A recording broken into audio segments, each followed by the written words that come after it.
খুলনা জেলায়, এবং উনি হচ্ছেন প্রথম ভারতীয় যিনি কেমিস্ট্রি বিদ্যার উপর ডক্টরেট উপাধি লাভ করেছিলেন।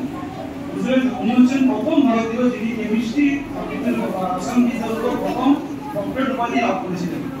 এই জন্য অনেক কি বলা হয়, ফাদার অফ ইন্ডিয়ান কেমিস্ট্রি। ভারতের নেতাজি সুভাষচন্দ্র বসু, মহাত্মা গান্ধীরা কি আমাদেরকে স্বাধীন করেছিল আন্দোলন করে। ইনি যে মানুষ, আমাদের প্রফুল্ল রায়, তিনিও এই স্বাধীনতা আন্দোলনে অনেক গুরুত্বপূর্ণ ভূমিকা পালন করেছিলেন।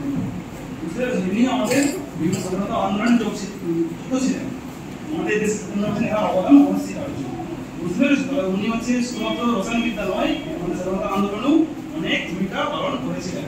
তাই ওনাকে, ওনার অবদান আমাদের শুধুমাত্র রসায়ন বিদ্যা নয়, আমাদের দেশের জন্য, আমাদের দেশের স্বাধীনতার পিছনে অনেক অনস্বীকার আছে। সবাই দিনটার কথা মনে রাখবে, ওনাকে স্মরণ করবে, ওনাকে ফলো করবে, ঠিক আছে? ওনাকে সবসময় মেনে চলবে। ওনার যে আমাদের দেশের জন্য যে কর্মকাণ্ড, দেশের কাজ করে গেছেন, আমি ওনার বিখ্যাত দুটো উক্তি তোমাদের কাছে বলতে চাই, মন দিয়ে শুনবেন। তখন চন্দ্রকে রাহু গ্রাস করেছে বলিয়া ঢোল করতাল শঙ্খ লইয়া তাহারা রাস্তায় বাহির হইয়া পড়িল। ইহা এক আশ্চর্য ভারতবর্ষ। তিনি এরকম উক্তিগুলো করেছেন আমাদের ভারতবর্ষের। তিনি একজন বিজ্ঞানী ছিলেন এবং বিজ্ঞানী যেহেতু ছিলেন, তিনি এই সমস্ত যে কাল্পনিক বিষয় এবং কুসংস্কার সেগুলো তিনি বিশ্বাস করতেন না। তিনি বাচ্চাদের পড়াশোনা শেখাতেন। বাচ্চাদের পড়াশোনা শেখানোর পর তিনি যখন দেখলেন যে তারা সবকিছু জানলো, সবকিছু পরীক্ষার সময় লিখলো, পড়লো, কিন্তু আবার তারা সেই কুসংস্কারগ্রস্ত হলো, তখন তিনি বলেছিলেন যে এক আশ্চর্য ভারতবর্ষে আমরা বাস করছি।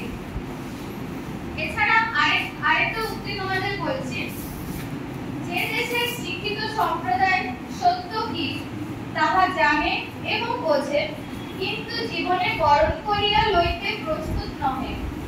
মনের গোপনে লোকচক্ষুর অন্তরালে যে সত্যের নিকট লজ্জায় মস্তক অবনত করিতেছে, অথচ বাহিরে জনসমাজে এবং সবার মাঝে তাহাকে স্বীকার করিবার সাহস নাই, সে জাতি কেমন করিয়া জগতের নিকট সগর্বে মাথা তুলিয়া দাঁড়াইবে, তাহা আমার বুদ্ধির অতীত।